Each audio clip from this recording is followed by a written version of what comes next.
St. Columbas.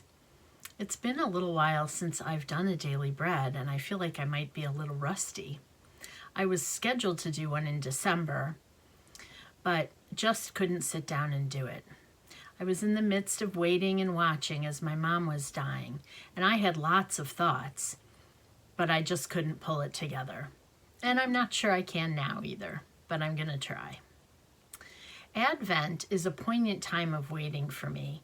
18 years ago, I was waiting to become a mother, anxious for Max to be born outside of the Christmas season. He obliged and was born on the second day of Epiphany. I felt a real affinity with Mary during that Advent, wondering who was this baby going to be and what kind of a person was I going to be as a mother. 10 years ago, I spent a part of Advent waiting and watching as my dad was dying.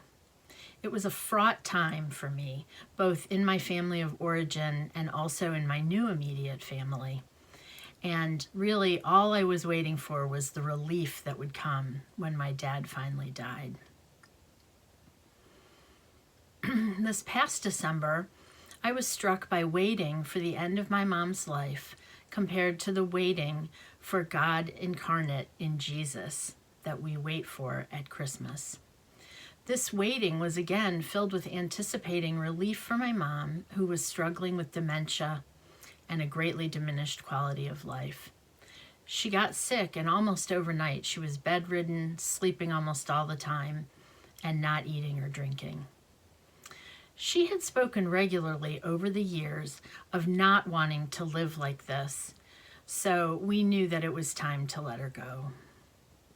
In our last real conversation, she told me how much she was going to miss all of us and how much she loved us.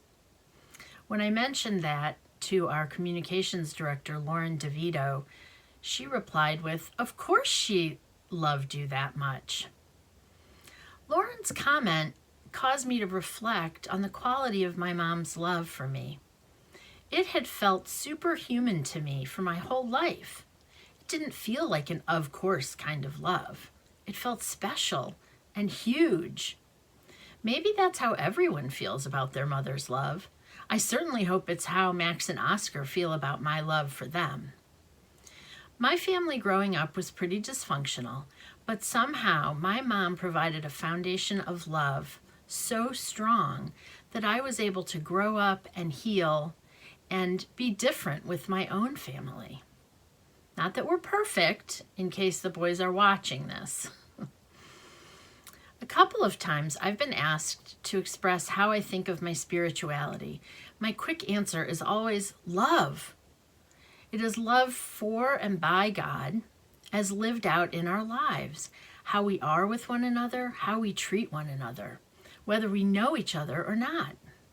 During Epiphany, the kids in Columba crew are exploring and acting on the parable of the Good Samaritan. They are asking, "Who is my neighbor?"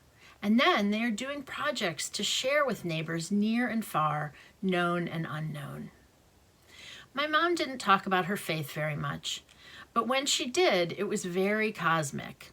She talked of the universe and the unknown, and she believed that God was out there behind it all. And she was excited about life after death and the possible revelations she would encounter. Through her, I learned that love can feel superhuman and that God is behind that too. Have a great day.